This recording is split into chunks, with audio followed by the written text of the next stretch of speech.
Episode തുടക്കത്തിൽ തന്നെ ചെന്നാണെങ്കിൽ ആ ഗെയിമിൽ ചേച്ചിട്ട് ബെറ്റ് വെച്ച് പൈസ മേടിച്ചിട്ട് അവൻ അവിടെ നിന്ന് ഇറങ്ങുമ്പോഴത്തേക്കിന് കുറച്ച് ഗ്യാങ്സ്റ്റേഴ്സ് ആണെങ്കിൽ അങ്ങോട്ട് വരും കേട്ടോ. മിയോന്റെ അമ്മേന്റെ കമ്പനിയിൽ ഇൻവെസ്റ്റ് ചെയ്ത് കുറച്ച് പേരായിരിക്കും കേട്ടോ. നിന്റെ കയ്യിൽ ഇപ്പോൾ ഒരു പൈസ ഇല്ല, അത് നിനക്ക് അവകാശപ്പെട്ടതല്ല, ഞങ്ങൾക്ക് താന്നും പറഞ്ഞുകൊണ്ടാണ് അവന്മാരവിടെ വന്നേക്കുന്നത്.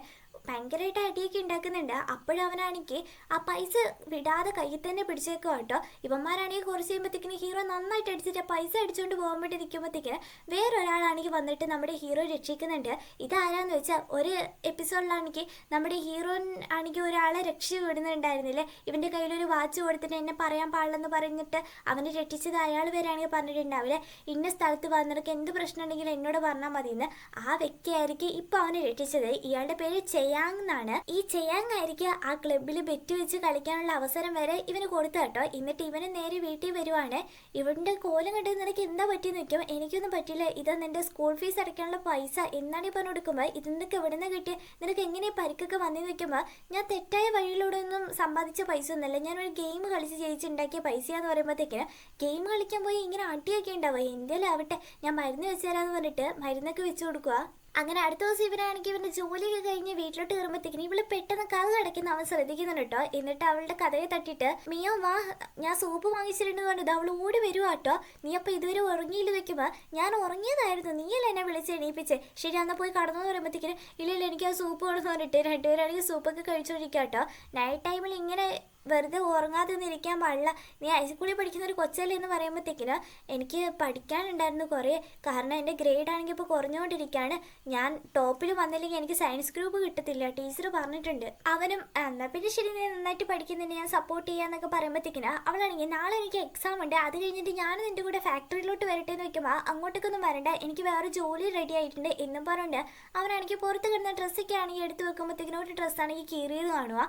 അതൊക്കെ ആണെങ്കിൽ തുന്നിക്കൊണ്ടിരിക്കുമ്പോഴത്തേക്കിന് നമ്മുടെ മിയോന്റെ ശബ്ദം കേൾക്കട്ടെ, എന്താ പറ്റിയെന്ന് വെക്കുമ്പോഴത്തേക്കിനും നമുക്ക് ഭയങ്കര വയറുവേദനയാണെന്നാണ് പറയുന്നത്. നിനക്ക് പീരീഡ്സ് എങ്ങനെയാണോ, പെയിൻ കില്ലർ എന്തെങ്കിലും വേണമെന്ന് വെക്കുമ്പോൾ അവളാണെങ്കിൽ അതൊന്നും തന്നെ എനിക്ക് ഭയങ്കര വേദനയെന്ന് പറഞ്ഞത് അവളെ കൊണ്ട് ഹോസ്പിറ്റലിൽ പോവാട്ടോ. കൊച്ച് കണ്ടതൊക്കെ തിന്നുകൊണ്ട് ഇങ്ങനെ വയറുവേദന എടുക്കുന്നതെന്ന് പറയുമ്പോഴത്തേക്കിന് അതിന് അവൾ ഇപ്പോഴും കഴിച്ചിട്ടുള്ളൂ എന്ന് പറയുമ്പോൾ അല്ല ഇവർക്ക് ഫുഡ് പോയിസൺ ആണ്, പഴകിയതോ അല്ലെങ്കിൽ വേറെ എന്തെങ്കിലും ഫുഡോ അതുകൊണ്ടൊക്കെ ആയിരിക്കും എന്നാണെങ്കിൽ പറയും. നേഴ്സാണെങ്കിൽ വന്നിട്ട് ഇവർക്ക് ട്രിപ്സ് ഇടണം, അതുകൊണ്ട് ഫാമിലിയിൽ ആരെങ്കിലും മുതിർന്നവരായിട്ട് വന്നിട്ടുണ്ടോ എന്ന് നോക്കുമ്പോഴത്തേക്കിന് അവനാണെങ്കിൽ അവളുടെ ഫാമിലി എന്ന് പറയാൻ മാത്രം ഞാനേ ഉള്ളൂ എന്നാണ് പറയാൻ കേട്ടോ. എന്നിട്ട് അവളുടെ അടുത്ത് വന്നിരിക്കുകയാണ് ട്രിപ്സിൻ്റെ ഇത് മാറ്റാനൊക്കെ പറയുന്നുണ്ട്. അവളാണെങ്കിൽ നാളെ എനിക്ക് എക്സാം ആണ്, നമുക്ക് വീട്ടിൽ പോകുമെന്ന് പറയുമ്പോഴത്തേക്കിന് അതൊന്നും ആലോചിച്ച് നീ പേടിക്കേണ്ട, ആ ബുക്സ് ഇങ്ങോട്ട് താ ഞാൻ വായിച്ചു തരാമെന്ന് പറഞ്ഞിട്ട് അവൾ വായിച്ചു കൊടുക്കുമ്പോഴത്തേക്കിന് എന്നെന്ത് കുഞ്ഞു പിള്ളേരെ പഠിപ്പിക്കുന്ന പോലെ എനിക്ക് ഫീൽ ആവുന്നു എന്നാണെങ്കിൽ പറഞ്ഞിട്ട് അവൾ ചിരിക്കുക കേട്ടോ. അവൻ നന്നായിട്ട് തന്നെ ഓരോന്നൊക്കെ പറഞ്ഞു കൊടുക്കുന്നുണ്ട്. പക്ഷെ അവൾക്ക് അവിടെ ഇരിക്കാൻ ഭയങ്കര ബുദ്ധിമുട്ടാട്ടോ. അതുകൊണ്ട് അവനാണെങ്കിൽ എൻ്റെ മേത്ത് കടന്നു എന്ന് പറഞ്ഞിട്ട് അവൾക്ക് നന്നായിട്ട് എന്നെ പഠിപ്പിച്ചു കൊടുക്കുകയാണ്. അങ്ങനെ അടുത്ത ദിവസങ്ങളാണെങ്കിൽ വാഷ്റൂമിൽ പോയിട്ട് കുറേ നേരമായി, നിനക്ക് എന്തെങ്കിലും പ്രശ്നം ഉണ്ടാകുന്നത് നമുക്ക് ഇന്ന് എക്സാമിന് പോകണ്ടെന്ന് പറയുമ്പോൾ അവളാണെങ്കിൽ വന്നിട്ട് എനിക്കൊരു പ്രശ്നമില്ലെന്ന് പറയും. ആ മുഖം കൊണ്ട് കാണിച്ച് ഇല്ലടാ എനിക്ക് ഒരു പ്രശ്നമില്ല ഞാൻ ഓക്കെ ആണെന്ന് പറയാം കേട്ടോ. അങ്ങനെ അവളെ ആണെങ്കിൽ അവനെ സ്കൂളിൽ കൊണ്ടുവിടും. പോകുന്നതിന് മുമ്പ് അവളുടെ കയ്യിലാണെങ്കിൽ ഒരു ബ്രേസ്ലെറ്റ് ഒക്കെ ആണെങ്കിൽ കെട്ടിക്കൊടുക്കുന്നുണ്ട്. ഇതൊരു ലക്കി ചാം പോലെയാണ്, നീ എന്തായാലും എക്സാമിന് നല്ല മാർക്ക് മേടിക്കും, ഇനി നല്ല ഗ്രേഡൊക്കെ വാങ്ങിച്ച് നല്ല സയൻസ് ഗ്രൂപ്പൊക്കെ കിട്ടുവാണെങ്കിൽ നിനക്ക് ഞാൻ വലിയ ബ്രേസ്ലെറ്റ് തന്നെ വാങ്ങിച്ചു തരാം, അവിടെ നന്നായിട്ട് എക്സാം ചെയ്ത് എന്തെങ്കിലും പ്രശ്നം ഉണ്ടെങ്കിൽ നീ അപ്പം തന്നെ ഇറങ്ങിക്കോ നമുക്ക് പോകാം എന്നൊക്കെ പറഞ്ഞിട്ട് അവളെ പറഞ്ഞു കേട്ടോ. അപ്പോൾ ഇവിടെ ക്ലാസ്സിൽ ടീച്ചറിനെ കാണുകയാണ്. അവൾക്ക് വയ്യാന്നും ഒന്ന് നോക്കിക്കോണേന്നാണെങ്കിൽ പറയുമ്പോഴത്തേക്കിനും അവളിപ്പോൾ കുറേ കഷ്ടപ്പെടുന്നുണ്ട്, കാരണം 10th ഗ്രേഡ് കിട്ടിയാലേ സ്കോളർഷിപ്പ് കിട്ടുള്ളൂ, അതിനുവേണ്ടിയാണെന്ന് തോന്നുന്നു എന്നൊക്കെയാണെങ്കിൽ അവനോട് പറയുന്നുണ്ട്. ചെന്നൈനാണെങ്കിൽ ഒരു ജോലി കിട്ടിയെന്ന് പറയുന്നുണ്ടായിരുന്നില്ലേ, അതെന്താന്ന് വെച്ചാൽ ആ ചെയ്യാങ്ങിൻ്റെ ക്ലബിലാണെങ്കിൽ അവൻ ഗാർഡായിട്ട് ഇപ്പോൾ വർക്ക് ചെയ്യുക കേട്ടോ. അവിടെയുള്ള ആൾക്കാരെയൊക്കെ നന്നായിട്ട് തന്നെ ഡീൽ ചെയ്യുന്നുണ്ട്. ഇതൊക്കെ കണ്ട് ആ ചെയ്യാങ്ങാണെങ്കിൽ നമ്മുടെ ഹീറോൻ്റെ ഉള്ളിൽ എന്തോ ഒരു എക്സ്ട്രാ ടാലന്റ് ഉണ്ടെന്നൊക്കെ ആണെങ്കിൽ പറയുന്നുണ്ട് കേട്ടോ. ഹീറോൻ്റെ ഷിഫ്റ്റ് കഴിഞ്ഞിട്ട് അവൻ വീട്ടിൽ വരുമ്പോഴത്തേക്കിന് നമ്മുടെ ഹീറോയിൻ്റെ റൂമിൽ ലൈറ്റ് ഇട്ടേക്കുക. ഇവളുടെ എക്സാം ഇതുവരെ കഴിഞ്ഞില്ലെന്ന് പോയി നോക്കുമ്പോഴത്തേക്കിന് അവൾക്ക് അവിടെ വീണ്ടും വയറുവേദന എടുത്തിട്ട് വയ്യാതെ കിടക്കുക കേട്ടോ. നിനക്ക് എന്താ പറ്റി, നാപ്കിനാണോ വേണ്ടത് പറഞ്ഞിട്ട് അതൊക്കെ കൊടുക്കുമ്പോഴത്തേക്കിന് എനിക്ക് അതൊന്നുമല്ല വേണ്ട, എനിക്ക് ഭയങ്കര വയറുവേദനയാന്ന് പറഞ്ഞതും ഇത് കണ്ട് പേടിച്ചിട്ട് അവനാണെങ്കിൽ ബെഡ്ഷീറ്റൊക്കെ മാറ്റിയിട്ട് അവളെ എടുക്കാൻ വേണ്ടി നോക്കുമ്പോഴത്തേക്കിന് അവിടെ ഫുള്ള് ബ്ലഡൊക്കെ കിടക്കുക കേട്ടോ. പെട്ടെന്ന് തന്നെ അവളെ ഹോസ്പിറ്റലിൽ കൊണ്ടുപോക്കുന്നുണ്ട്. അപ്പോഴായിരിക്കും ഡോക്ടറും പറയുന്നത് അവൾക്ക് യൂറിനിൽ എന്തോ പ്രശ്നമാണ്, അതുകൊണ്ട് ഉടനെ തന്നെ ഒരു ഓപ്പറേഷൻ വേണം, അതിന് നീ ഒന്ന് സൈൻ ചെയ്യണമെന്ന് പറയുമ്പോഴത്തേക്കിന് ഇവൻ അവളുടെ ചേട്ടനാന്ന് പറഞ്ഞാലും രക്തബന്ധമല്ലല്ലോ, അതാണെങ്കിൽ മനസ്സിലാക്കിയിട്ട് ഇവനെ കൊണ്ട് സൈൻ ചെയ്യാൻ പറ്റത്തില്ല, ഫാമിലിയിൽ ആരെങ്കിലും വന്നാലേ സൈൻ ചെയ്യാൻ പറ്റുള്ളൂ എന്ന് പറഞ്ഞോണ്ടിരിക്കുക കേട്ടോ. അപ്പൊ കറക്റ്റ് ആ പോലീസുകാരൻ അങ്ങോട്ടേക്ക് വരും കേട്ടോ. ആ പോലീസുകാരൻ്റെ കൂടെ തന്നെ ഫിയാൻസി ഉണ്ട്, അത് വൈഫ് അല്ലായിരുന്നു കേട്ടോ, ഫിയാൻസിയാണ്. അപ്പോൾ ആ പോലീസുകാരന് ഈ പ്രശ്നമൊക്കെ കേട്ടിട്ട് എൻ്റെ ഉത്തരവാദിത്തത്തിൽ ഈ ഓപ്പറേഷൻ നടന്നോട്ടെ, ആ കൊച്ചിൻ്റെ പാരൻസ് ഒക്കെ ആണെങ്കിൽ പുറത്തല്ല, അതുകൊണ്ട് എന്നും പറഞ്ഞിട്ട് ആ ഓപ്പറേഷൻ നടത്തുക കേട്ടോ. അപ്പോൾ കൂടി ആ പോലീസുകാരനാണെങ്കിൽ ഹീറോൻ്റെ അടുത്ത് വന്നിട്ട് പറയുന്നുണ്ട്, നീ ചെറുപ്പമല്ലേ, നീ ആ പോലീസ് അക്കാഡമിയിൽ എങ്ങനെയും കയറി, നിനക്ക് നല്ല കഴിവുണ്ട് എന്നൊക്കെ പറഞ്ഞാലും ഹീറോക്ക് എങ്ങനെ പോയിട്ട് അതിലൊക്കെ പ്രാക്ടീസ് ചെയ്യണം. കാരണം ഓൾറെഡി അവൻ്റെ കയ്യിൽ പൈസ ഇല്ല, ചോറ് തന്നെ തിന്നാൻ വേണ്ടിയിട്ട് ബുദ്ധിമുട്ടിക്കൊണ്ടിരിക്കുകയാണ്. പറഞ്ഞിട്ട് അവളുടെ സ്കൂൾ ഫീസ് അത് ഇത് പറഞ്ഞിട്ട് പൈസ ഇപ്പോൾ എങ്ങനെയൊക്കെയാണ് അവൻ ഉണ്ടാക്കുന്നത്. അപ്പോൾ അവൻ്റെ കാര്യം നോക്കിയിട്ടുണ്ടെങ്കിൽ നടക്കൂലല്ലോ. അതുകൊണ്ട് ഇല്ല സാർ, അതൊന്നും ഇപ്പോൾ സെറ്റ് ആവില്ല പറഞ്ഞിട്ട് അവനെ ഒഴിഞ്ഞു മാറും. എന്നിട്ട് ഹീറോ ആണെങ്കിൽ അവൾക്കുള്ള ഫുഡ് വാങ്ങിച്ചുകൊണ്ട് അവളെ കാണാൻ വേണ്ടി വരുമ്പോഴത്തേക്കിന് പോലീസുകാരൻ്റെ ഫിയാൻസി ഇല്ല, ഇവളുടെ പേര് യോങ് എന്നാണ്. യോങ് ആണെങ്കിൽ വന്നിട്ട്, നീ കൊണ്ടുവരുന്ന ഫുഡൊന്നും അവൾക്കിപ്പോൾ ദഹിക്കത്തില്ല, അതുകൊണ്ട് കഞ്ഞി കൊണ്ടുവന്നിട്ടുണ്ട്, അത് കൊടുത്താൽ മതി. അതുപോലെ തന്നെ അവളെ ഒന്ന് തുടച്ചേക്ക് വിടണം, ഞാൻ നോക്കിക്കോളാം എന്ന് പറയുമ്പോഴത്തേക്കിന്, അയ്യോ വെറുതെ ഞങ്ങൾക്ക് വേണ്ടി കഷ്ടപ്പെടണേ, ഞാൻ അവളെ എല്ലാം നോക്കിക്കോളാം എന്നും പറഞ്ഞുകൊണ്ട് അവളുടെ കയ്യിൽ നിന്ന് ഇത് മേടിക്കുമ്പോഴത്തേക്കിന് ഡോക്ടർ പറഞ്ഞിരിക്കുന്ന ബ്ലീഡായ എടുത്തുനിന്ന് തുടയ്ക്കാനാ പറഞ്ഞത് എന്ന് പറയുമ്പോഴത്തേക്കിന് ജിന്നിന് എന്നാ ചെയ്യേണ്ടതെന്ന് അറിയില്ല.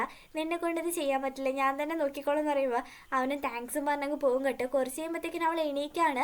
എടാ നീ വാങ്ങിച്ചുകൊണ്ട് വന്ന ഫുഡ് എനിക്ക് താന്ന് പറയുമ്പോഴത്തേക്കിന് അതൊന്നും തരാൻ പറ്റില്ല, ഇപ്പോൾ കഞ്ഞി കുടിക്കാനേ പറ്റുള്ളൂ എന്ന് പറയുമ്പോഴത്തേക്കിന് എക്സാം കഴിഞ്ഞ് ഞാൻ അത് കഴിക്കണം ഇത് കഴിക്കണം എന്നൊക്കെ ആഗ്രഹിച്ച് ഇപ്പോൾ ഹോസ്പിറ്റലിൽ എത്തിയല്ലോ, ഹോസ്പിറ്റലിൽ നിന്ന് ഇറങ്ങി കഴിയുമ്പോൾ എനിക്ക് അതൊക്കെ വാങ്ങിച്ചു തരണേ എന്നൊക്കെയാണ് പറയുന്നുണ്ട്. അങ്ങനെ ഇവളുടെ അസുഖമൊക്കെ മാറി വീട്ടിലോട്ട് എത്തുക കേട്ടോ. ഇവന് ജോലിക്ക് പോകണല്ലോ, അപ്പം നൈറ്റ് ഷിഫ്റ്റിന് വേണ്ടി പോകാൻ വേണ്ടി നിൽക്കുമ്പോഴത്തേക്കിനോ അവളാണെങ്കിൽ പറയുന്നുണ്ട്, നീ വേഗം തന്നെ വരണം, ആ ഗാങ്സ്റ്റേഴ്സിനൊക്കെ ഓർത്ത് എനിക്ക് പേടിയാവുകൊണ്ട് വേഗം വീട്ടിൽ വരണം എന്ന് പറയുമ്പോഴത്തേക്കിന്, ഞാൻ എന്തായാലും വീട്ടിൽ വരാൻ കഥകൊക്കെ അടച്ചിരുന്നു, ഞാൻ എന്തായാലും വരുന്നു പറഞ്ഞിട്ട് അവള് കിടക്കാൻ പറഞ്ഞിട്ട് അവനങ്ങ് പോയി ചെയ്യും. കുറച്ച് കഴിയുമ്പോഴത്തേക്കിന് എന്തൊക്കെയോ ശബ്ദം കേട്ടാണ് അവൻ എണീക്കുന്നത്. പോയി നോക്കുമ്പോഴത്തേക്കിന് ഇവനും ഇവൻ്റെ 2 ഫ്രണ്ട്സിലേക്ക് എന്നെ യങ് കൂടി ആയിരിക്കും സംസാരിക്കുന്നത്. അവനോട് പറയുക, നീ ഇത്രയും വലുതായില്ലടാ, ഇനി നൈറ്റ് ഷിഫ്റ്റ് അത് ഇതെന്നൊക്കെ പറഞ്ഞ് ജോലിക്ക് പോയാൽ നിനക്ക് എപ്പോഴും ഒരു ഗേൾ ഫ്രണ്ടൊക്കെ സെറ്റ് ആവുക. ഞാൻ എൻ്റെ കസിൻ വരെ നിന്റെ നമ്പറൊക്കെ ചോദിക്കുന്നുണ്ട്, ആ പെങ്കൊച്ചിന് നമ്പർ കൊടുത്തേക്കട്ടെ, എനിക്കറിയാം നിനക്കൊരു ഗേൾ ഫ്രണ്ട് ഉണ്ടായിട്ടുണ്ടെങ്കിൽ ഈ വീട്ടിൽ കൊണ്ടുവരാൻ പറ്റത്തില്ലെന്ന്, മോയങ്ങും നിന്റെ ഗേൾ ഫ്രണ്ടും തമ്മിൽ പ്രശ്നമൊക്കെ ഉണ്ടാവുന്നു, പക്ഷെ എന്നാലും നിനക്ക് ഒരു ജീവിതം വേണ്ട, നീ ഇനിയെങ്കിലും ഒരു ഗേൾ ഫ്രണ്ടിനൊക്കെ വെക്കണം എന്നൊക്കെയാണെങ്കിൽ പറയുന്നത് കേട്ടോ. മോയമന് ഒരുമാതിരിയായിട്ട് അവളങ്ങ് കഥ കടിച്ച് പോവാട്ടോ. ഹീറോ ആണെങ്കിൽ അവന്മാർ രണ്ടുപേരും ഞെട്ടിക്കും, ഇനി ഗേൾ ഫ്രണ്ട് അത് ഇതെന്നൊക്കെ പറഞ്ഞ് ഇങ്ങോട്ട് കാര്യം വരണ്ടെന്നും പറഞ്ഞുകൊണ്ട് മിയ എന്നിട്ട് എന്താ ചിന്തിക്കുന്നത് വെച്ചാൽ, അവക്കെങ്ങാനും ആ സ്കൂളിൽ ആ സ്കോളർഷിപ്പ് കിട്ടിയില്ലെങ്കിൽ ഇനി പഠിക്കേണ്ടതായിട്ട് വരുമ്പോഴത്തേക്കിന് നല്ല എക്സ്പെൻസ് ആവും കേട്ടോ, എങ്ങനെയെങ്കിലും കിട്ടണേന്ന് പറഞ്ഞുകൊണ്ട്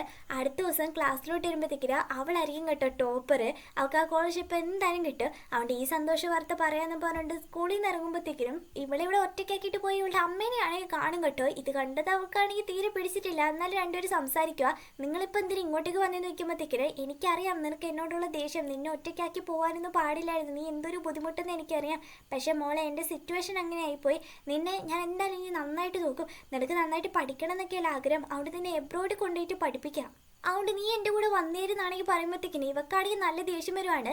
ഇത്രയും നാൾ എൻ്റെ കാര്യം പോലും അന്വേഷിക്കാതെ പോയിട്ട് ഇപ്പം നിങ്ങളുടെ കൂടെ വരാനോ, ഇത്രയും നാൾ ചെന്നാണ് എന്നെ നന്നായിട്ട് നോക്കിക്കൊണ്ടിരുന്നത്, പോരാച്ചിട്ട് അമ്മ അവന് വരെ പൈസ കൊടുക്കാനില്ലേ, അതൊക്കെ കൊടുക്കുന്നു പറയുമ്പോഴത്തേക്കിനോ, എനിക്കറിയാം മോളെ അവനുള്ള പൈസയും എല്ലാം ഞാൻ തീർക്കാം, നിനക്ക് നല്ലൊരു ജീവിതം വേണ്ടേ, നിന്നെ ഞാൻ നന്നായിട്ട് പഠിപ്പിച്ചോളാം, നീ എൻ്റെ കൂടെ വന്നാൽ മാത്രം മതി, നീ എല്ലാം ഒന്ന് ആലോചിച്ചിട്ട് തീരുമാനം എടുക്കുക, വെറുതെ ഞാൻ അവനെയും കൂടി ബുദ്ധിമുട്ടിക്കുന്നത്, നമുക്ക് ഒരുമിച്ച് പോയാൽ പോലെ, നിന്നെ ഞാൻ എബ്രോഡിൽ നല്ലോണം പഠിപ്പിക്കാം എന്നൊക്കെ പറഞ്ഞ അവളുടെ വീടിൻ്റെ അവിടെ നിന്ന് സംസാരിക്കുന്നൊക്കെയാണെങ്കിൽ ചെന്നും കാണുന്നുണ്ട്. അവൾ മുകളിലോട്ട് വരുന്നത് കണ്ടത് ഇവനാണെങ്കിൽ പെട്ടെന്ന് ഒളിച്ചേക്കാട്ടോ. അവളും ഇങ്ങനെ വീട്ടിൽ നിന്ന് ഇങ്ങനെ ഇതിനെപ്പറ്റി തന്നെ ചിന്തിച്ചോണ്ടിരിക്കാട്ടോ. അപ്പോൾ അവനും അവിടെ വന്നിട്ട്, മിയം വാ നമുക്ക് ഫുഡ് കഴിക്കാന്ന് പറഞ്ഞിട്ട് ഫുഡ് കഴിച്ചോണ്ടിരിക്കുമ്പോഴത്തേക്കിനോ, നീ എന്തെന്ന് സ്കൂളിൽ നിന്ന് നേരത്തെ വന്നു നോക്കിയോ, ആ ഇന്ന് കുറച്ച് നേരത്തെ വന്നു, ഞാൻ ആ സ്കൂളിൽ ടോപ്പറായിട്ട് വന്നതെന്ന് പറഞ്ഞത്, ആ അടിപൊളി, നിനക്ക് എന്തെങ്കിലും ഗിഫ്റ്റ് വേണമെങ്കിൽ പറ, ഞാൻ വാങ്ങിച്ചു തരാമെന്ന് പറയുമ്പോഴത്തേക്കിനോ അവളും തൻ്റെ അമ്മ വന്ന കാര്യമാണെങ്കിൽ പറയും കേട്ടോ. എന്തിനാ വന്നേന്ന് നോക്കുമ്പോഴത്തേക്കിനോ, അത് എന്നെ കാണാനാണ് വന്നത്, അതുപോലെ തന്നെ നിനക്ക് തരാനുള്ള പൈസയൊക്കെ തരാമെന്ന് പറഞ്ഞിട്ടുണ്ട്, അതുപോലെ എന്നോട് അമ്മയുടെ കൂടെ വരാൻ വേണ്ടി പറയുന്നുണ്ട്, എബ്രോഡി വിട്ട് പഠിപ്പിക്കാമെന്നാണ് പറയുന്നത് എന്നൊക്കെ പറയുമ്പോഴത്തേക്കിനെ ഹീറോ പ്രത്യേകിച്ചൊന്നും പറയുന്നില്ല. പക്ഷെ അവന് ഭയങ്കര വിഷമമായിട്ട്, കാരണം ഇത്രയും നാൾ അവൾ കൂടെ എന്നിട്ട് പെട്ടെന്ന് പോകാമെന്ന് പറയുമ്പോഴത്തേക്കിന്, എന്നാലും ഇനി ഇവളുടെ അമ്മയുടെ കൂടെ പോവുകയാണെങ്കിൽ അവൾ സേഫ് ആണോ എന്ന് അവന് ഉറപ്പാക്കട്ടെ, അതുകൊണ്ട് അവനാണെങ്കിൽ അവൻ്റെ ഒരാളെ വിട്ടിട്ട് അവൻ്റെ അമ്മയുടെ കയ്യിൽ നിന്ന് എല്ലാ ന്യൂസും ചോർത്തു കേട്ടോ. അവളുടെ അമ്മയാണെങ്കിൽ ഇപ്പം ഏതൊരു ബിസിനസ്സുകാരനെങ്ങാണ്ട് കല്യാണം കഴിച്ചിട്ടുണ്ടെന്ന് തോന്നുന്നു, അവരുടെ ഇതിലാണ് എബ്രോഡിൽ കൊണ്ട് ഇവളെ പഠിപ്പിക്കാന്നൊക്കെ പറയുന്നത്. അപ്പോൾ എന്തായാലും അവളെ പഠിപ്പിക്കുക, അവൾ സേഫ് ആയിരിക്കുന്നാണെങ്കിൽ ഇവന് മനസ്സിലായത് കേട്ടോ. അപ്പോൾ ഒരു ദിവസം ഇങ്ങനെ പോകുമ്പോഴത്തേക്കിന് ചെൻ്റെ ആണെങ്കിൽ അമ്മനെ കാണുകയാണ്.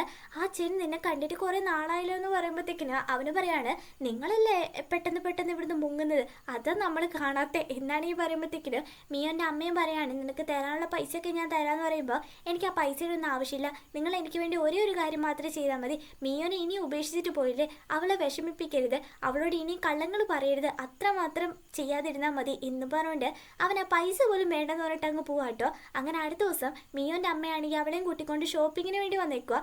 അവിടെ യാദൃശികമായിട്ട് ചെന്നിനെയാണെങ്കിൽ കാണുക കേട്ടോ. ചെന്നിനോടാണെങ്കിൽ ഇവളിങ്ങനെ ഷോപ്പിങ്ങിന് പോകുന്ന കാര്യമൊന്നും പറഞ്ഞിട്ടില്ല. അപ്പം പെട്ടെന്ന് അവളുടെ അമ്മയുടെ കൂടെ ഇവിടെ കണ്ടത് അവൻ ഒരുമാതിരിയാവുക. എന്നോട് ഇവളൊരു വാക്കുപോലും പറഞ്ഞില്ലല്ലോ എന്നും പറഞ്ഞ് അവളുടെ അമ്മയാണെങ്കിൽ ചെൻ മോനെ ബാ നിനക്ക് എന്തെങ്കിലും വാങ്ങിച്ചു തരാമെന്ന് പറയുമ്പോൾ ഇല്ല എനിക്കത് വേണ്ട എനിക്ക് വർക്കെടുന്ന് പറഞ്ഞിട്ട് അവനങ്ങ് പോവുകയും ചെയ്യും കേട്ടോ. ഇവളാണെങ്കിൽ വീട്ടിൽ വന്നിട്ട് ഇതിനെപ്പറ്റിയൊക്കെ ഒന്ന് ചിന്തിച്ചിട്ട് അവൻ്റെ അടുത്ത് വന്നിട്ട് ചെന്നെ എനിക്ക് നിന്നോട് സംസാരിക്കാണ്ടെന്ന് പറയുമ്പോഴത്തേക്കിനും കഥ ചെറുതായിട്ട് തുറന്നു വീഴുക കേട്ടോ. ഞാൻ പറയാൻ വേണ്ടി വന്നത് ഞാൻ എൻ്റെ അമ്മയുടെ കൂടെ എബ്രോഡിൽ തന്നെ പോവാണ്. വെറുതെ എന്തിനു എന്നെ ഇത്രയും നാൾ നോക്കി നീ ഒരുപാട് കഷ്ടപ്പെട്ടു. ഇനി എന്നെ വളർത്താൻ വേണ്ടിയിട്ട് നീ കഷ്ടപ്പെടുന്ന എനിക്ക് കാണാൻ വയ്യ. അതുകൊണ്ട് ഞാൻ എൻ്റെ അമ്മയുടെ കൂടെ തന്നെ പോവുക. അതാകുമ്പോൾ നിനക്ക് വലിയ ബുദ്ധിമുട്ടൊന്നും ഉണ്ടാവില്ലല്ലോ. സത്യം പറഞ്ഞാൽ എനിക്ക് നിൻ്റെ കൂടെ ഇവിടെ നിൽക്കുമ്പോഴാണ് ഒരു ഫാമിലി ആയിട്ട് ഫീൽ ചെയ്തത്. എനിക്ക് ഇവിടെ നിൽക്കുന്നത് തന്നെയായിരുന്നു സന്തോഷം. പക്ഷേ എല്ലാം നല്ലതിന് വേണ്ടിയിട്ടാണ്. ഞാൻ അങ്ങോട്ട് പോയാലേ ശരിയാവുള്ളൂ. അതുപോലെ എനിക്ക് നാളെ രാവിലെ ഒരു പാൻ കേക്ക് ഉണ്ടാക്കി വെക്കണേ എന്നും പറഞ്ഞിട്ട് അവളങ്ങ് പോവും. അങ്ങനെ അടുത്ത ദിവസം ഇവളെ എണീക്കുമ്പോഴത്തേക്കിനും അവൾ പറഞ്ഞ പോലെ പാൻ കേക്ക് ഒക്കെ ആണെങ്കിൽ ഉണ്ടാക്കി വെച്ചിട്ടുണ്ട് കേട്ടോ. അവൾക്ക് സന്തോഷം. അതുപോലെ തന്നെ ഇവളുടെ ഡ്രസ്സെല്ലാം പാക്ക് ചെയ്ത് വെച്ചിട്ടുണ്ട്. ഇന്നാണ് അവൾ പോകുന്നത്. അവളാണെങ്കിൽ ബസ് സ്റ്റാൻഡിൽ ഇരിക്കുമ്പോഴത്തേക്കിനും ഇവൻ അതിൻ്റെ പുറത്ത് ആണെങ്കിൽ ബൈക്കിൽ ഇങ്ങനെ ഇപ്പോൾ ഉണ്ടാവും കേട്ടോ. അപ്പോൾ ഇവളുടെ അമ്മയ്ക്കാണെങ്കിൽ ഇവളുടെ അമ്മയുടെ ബോയ് ഫ്രണ്ട് വിളിക്കുക കേട്ടോ. എന്താ പറഞ്ഞതെന്ന് അറിയില്ല. നേരെ ഇവളുടെ അടുത്ത് വന്നിട്ട് പറയുക മോളെ നീ വിഷമിക്കണ്ട, നിന്നെ ഞാനിപ്പോൾ കൊണ്ടുപോകുന്നില്ല. കാരണം എൻ്റെ ഫ്രണ്ടിൻ്റെ മോനാണെങ്കിൽ എബ്രോഡിലോട്ട് വന്നിട്ടുണ്ട്. അപ്പോൾ നീ വന്നാൽ ശരിയാവില്ല. അതുകൊണ്ട് ഒരു 2-3 മാസം കഴിയുമ്പോൾ ഞാൻ എന്തായാലും നിന്നെ കൂട്ടാൻ വേണ്ടി വരാം എന്നാണെങ്കിൽ പറയുമ്പോഴത്തേക്കിന് അവളും പറയാണ് അമ്മ അല്ലെങ്കിൽ ഞാൻ നിങ്ങളുടെ കൂടെ വരുന്നില്ല. നിങ്ങളെ പറഞ്ഞു വിടാൻ വേണ്ടിയിട്ടാണ് ഞാനിവിടെ വന്നത്. മോളെ നിനക്ക് എന്നെ വിശ്വാസമില്ലേ? നിന്നെ ഞാൻ എന്തായാലും കൊണ്ടുപോകുന്ന പറയുമ്പോഴത്തേക്കിന് അവൾ പറയാണ് അമ്മ എത്ര നാളെന്ന് വെച്ച് എന്നെ പറ്റിച്ചോണ്ടിരിക്കുക. ഇനി ഞാൻ നിങ്ങളുടെ കൂടെ എവിടെയും വരുന്നില്ല. നിങ്ങൾ മര്യാദയ്ക്ക് പോയിക്കോ എന്ന് പറയുമ്പോഴത്തേക്കിന് മോളെ നിനക്ക് ആരുമില്ലെന്ന് വിചാരിക്കില്ല എന്ന് പറയുമ്പോഴത്തേക്കിന് ആരാതിനെ അങ്ങനെ വിചാരിച്ച് എനിക്കായിട്ടൊരു ഫാമിലി ഉണ്ട്, എനിക്ക് ചെന്നുണ്ട്, അല്ലാതെ നിങ്ങളായിട്ടൊരു ബന്ധമില്ല എന്നൊക്കെ പറഞ്ഞിട്ട് അവളും പോവാട്ടോ. എത്ര വെട്ടായി അവൾ പറ്റിക്കുന്നത് വീണ്ടും വീണ്ടും. അപ്പോൾ അവൾക്ക് സഹിക്കാൻ പറ്റുമോ? അവൾ പുറത്തോട്ട് ഇറങ്ങുമ്പോഴത്തേക്കിന് ചെന്നവിടെ ഉണ്ടാവും കേട്ടോ. രണ്ടുപേരാണെങ്കിൽ അങ്ങോട്ടും ഇങ്ങോട്ട് നോക്കിക്കൊണ്ടിരിക്കുക. ഫസ്റ്റ് ടൈം കണ്ട പോലെ അവൾ ഓടി വന്നിട്ട് എനിക്ക് വീട്ടിൽ പോകാൻ പോലും പൈസ ഇല്ല, എന്നെ കൂടി കൊണ്ടുപോകുമോ എന്നാണ് ചോദിക്കുമ്പോഴത്തേക്കിന് നീ എന്താ പോയില്ലേന്ന് ചോദിക്കും. എനിക്ക് അങ്ങോട്ടൊന്നും പോകണ്ട, അത് ഒരുപാട് ദൂരത്താ, അതുകൊണ്ട് എനിക്ക് നിൻ്റെ കൂടെ നിന്നാൽ മതി. എൻ്റെ കൂടെ നിൽക്കുകയാണെങ്കിൽ നീ ആഗ്രഹിക്കുന്ന പോലെ ഒരു ഫാമിലിയോ വീടോ ഒന്നും കിട്ടില്ല എന്ന് പറയുമ്പോഴത്തേക്കിന് അവളാണെങ്കിൽ പെട്ടെന്ന് അവനെ ഹഗ് ചെയ്തിട്ട് എനിക്ക് കുറേ നാൾ മുമ്പ് തന്നെ എൻ്റെ ഫാമിലിയെ ഞാൻ കണ്ടുപിടിച്ച് എനിക്ക് ഇത് മതി എന്ന് പറഞ്ഞത് അവന് ഭയങ്കര സന്തോഷമാവട്ടെ. ഇനി അവൾ തൻ്റെ കൂടെ തന്നെ ഉണ്ടാവുമെന്നും പറഞ്ഞുകൊണ്ട് അങ്ങനെ ഇതും കാണിച്ചുകൊണ്ടാണ് ഈ എപ്പിസോഡ് കഴിയുന്നത്. അടുത്ത എപ്പിസോഡായിട്ട് എത്രയും വിട്ടു തരാം. അതുവരെ ബൈ ബൈ.